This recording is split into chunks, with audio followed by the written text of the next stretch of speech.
When it comes to content marketing, it can feel quite relentless, like you're on this never ending treadmill where you have to just keep posting and keep publishing. And that can get quite tiring, as well as it just being quite hard to stay motivated all the time to keep going. So, naturally, in that situation, we look at ways to make it easier, to make it faster. But as I realized as I was having a conversation with one of the masterminders, we really have to make sure that we're not compromising on things that actually make our marketing effective. So we can make things easier, but not at the expense of stopping it from working, so to speak. So, in this episode, I'm going to share a few ideas and just navigate how you can really make content marketing work hard for you. Because, if you're working hard and you're putting that time in, we need to make it really valuable. Welcome to the Upgrade Your Education Business podcast. I'm your host, Sumantha, and I'm so pleased you're here. As an education business owner myself and a former teacher, I understand the nuances that only apply to us. So in this podcast, I share fluff-free, tailored and actionable ideas that you can mould to suit your needs. If you'd like to take this conversation further, please do reach out. I would love to meet you. And finally, it would mean the world to me if you could leave a review. That way, you'll be helping me help more people. Thank you for tuning in. Enjoy. Let me ask you a question.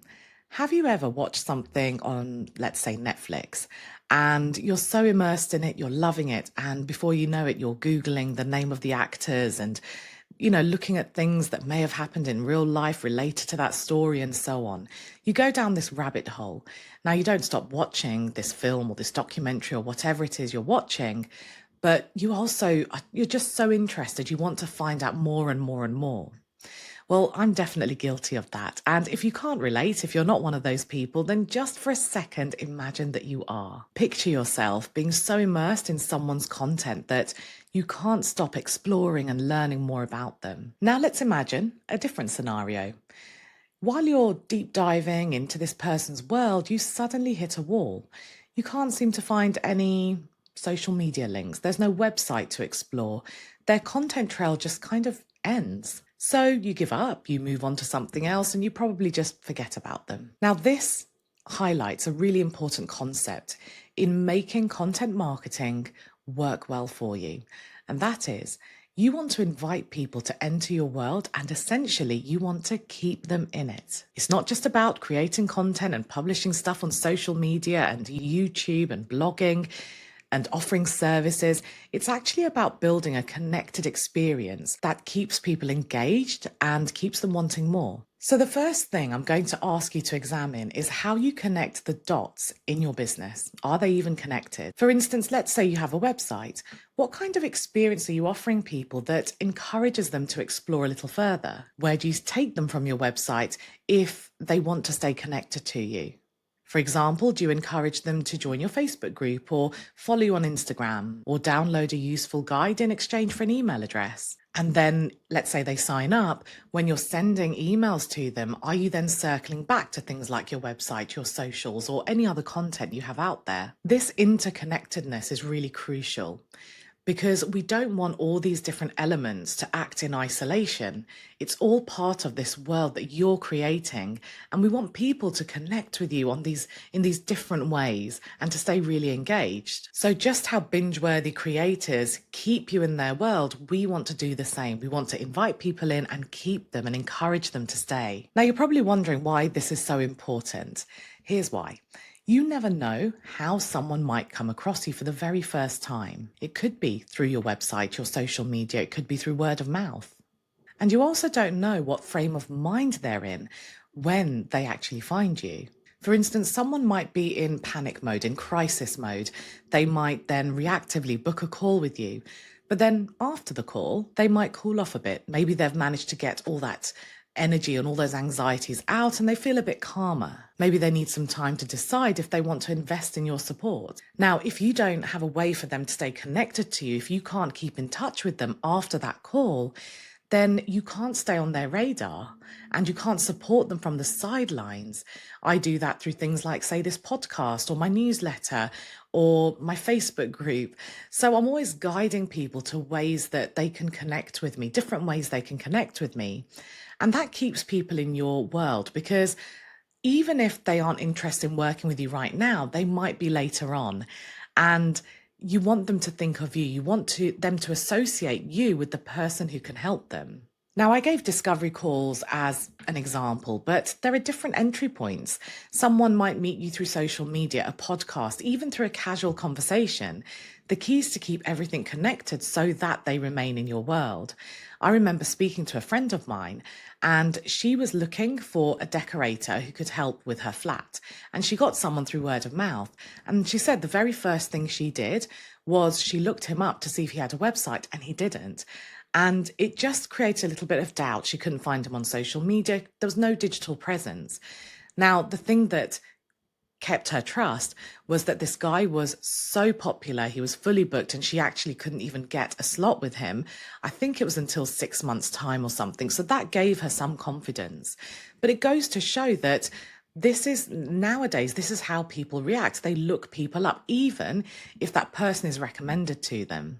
Now, before you feel overwhelmed, let me clarify that you don't need a million things in place just to make this work. If you don't have a website yet, that's absolutely fine. Use social media or email or whatever it is you have in place to keep in touch with people. The point is to use what you have and to make sure it's connected. Most of us may be on social media. We may be on multiple platforms. We want there to be this thread of familiarity that runs through all the places we are present. Basically, don't let someone, say, visit your Instagram profile and have nowhere else to go, or to read an email with no invitation to connect further. When you connect those dots intentionally and continuously, you build relationships before you've even really met someone, because they're interacting with you on all these different places. And again, when I say all these different places, it might even be 2 places. But the point is they're getting to know you from these multiple angles, and they feel really familiar with you. Now let's take this a step further. If you and I are connected on, say, Instagram and LinkedIn, but I post exactly the same content on both, I'm not really giving you a reason to stay engaged on both platforms. I'm not building a rich, interconnected experience for you. Now, I've used those 2 platforms as an example, but this really applies to all forms of content. Imagine if I repeated the same words from this podcast in my emails. You'd eventually tune out of my emails or tune out of the podcast, because you're expecting repetition. I'm training you to expect that. Now, what I do instead is I may repurpose content. I might present some concepts, but in a fresh way. And I tend to publish different things on different platforms, unless it's something like an announcement of a new episode that's come out on the podcast. And I feel like that goes a long way to keeping people engaged. And I track that by how they engage with me on these different platforms. Now, this concept of interconnectedness also applies to your offerings. Let's say you ran a 6-week course. Well, what happens when someone finishes that course? Do they have any options to continue working with you, or just to stay connected?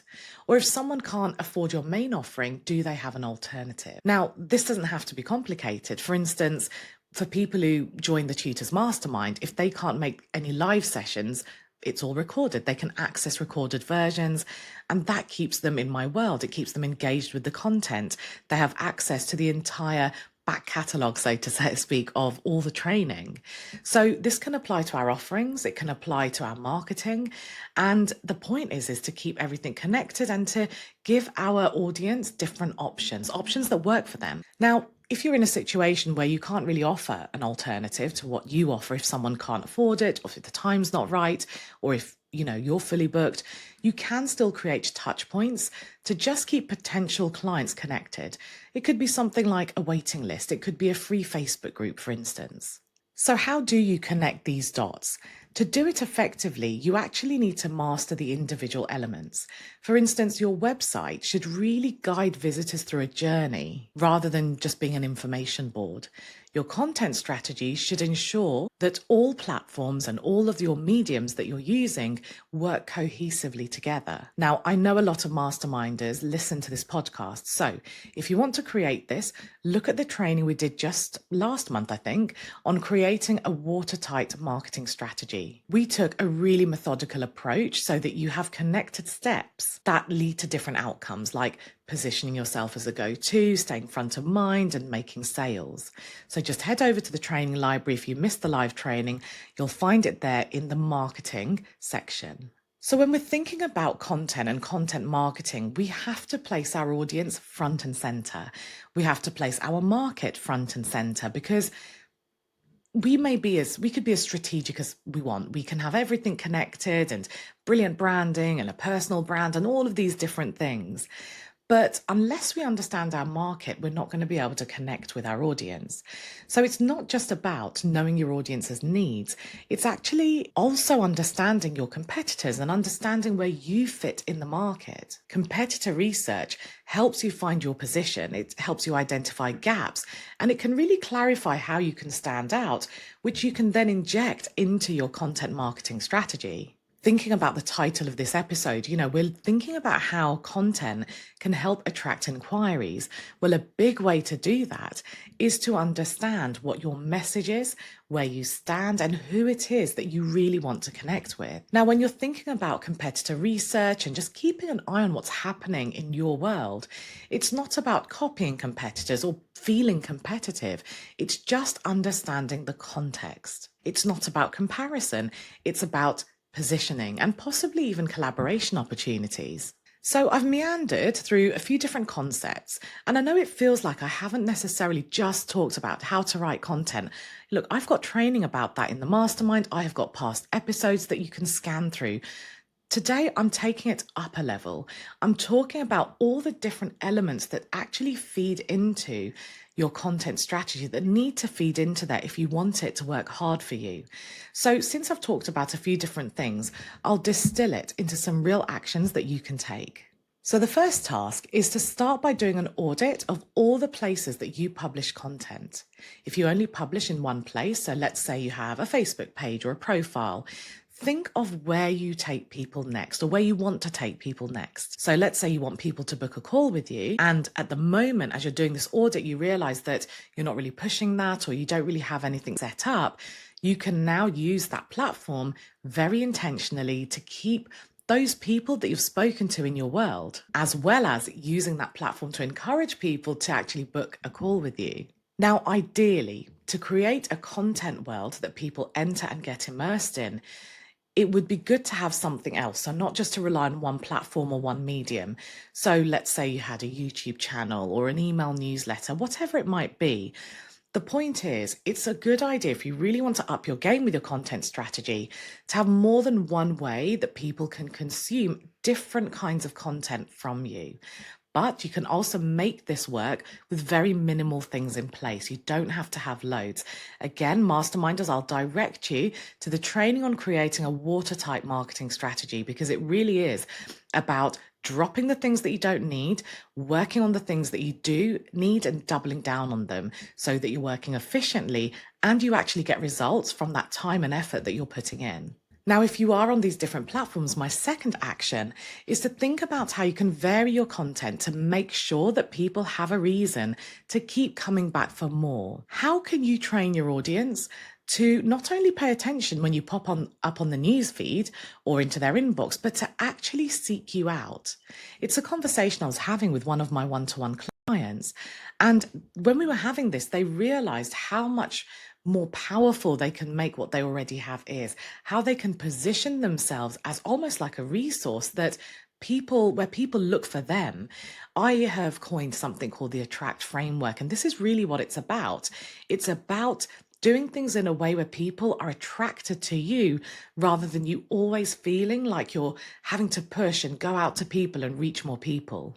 Now, this concept of working with what you have and making it really powerful is very, very important, Because when we think of how do I improve my results, or I just feel like I'm speaking into the ether, nothing's happening, our instinct is often to just throw more at it. Maybe I need more content. Maybe I need to go on TikTok. Maybe I need a different platform. That's our instinct because we feel like what we're doing isn't working.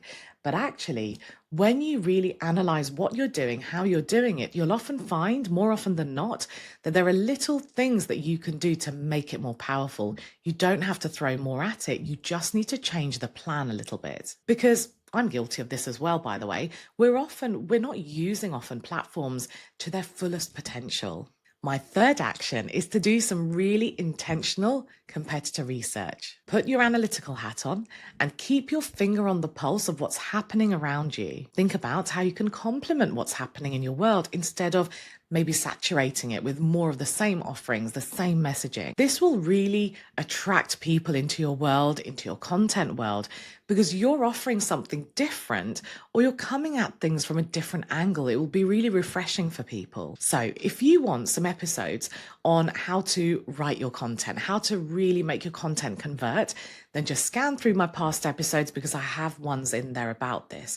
But treat today's episode as a really strategic one, as one where you're looking at what you're doing, what you could be doing differently or just improving slightly, and thinking about how you can work with less but make it really powerful rather than throwing more at it.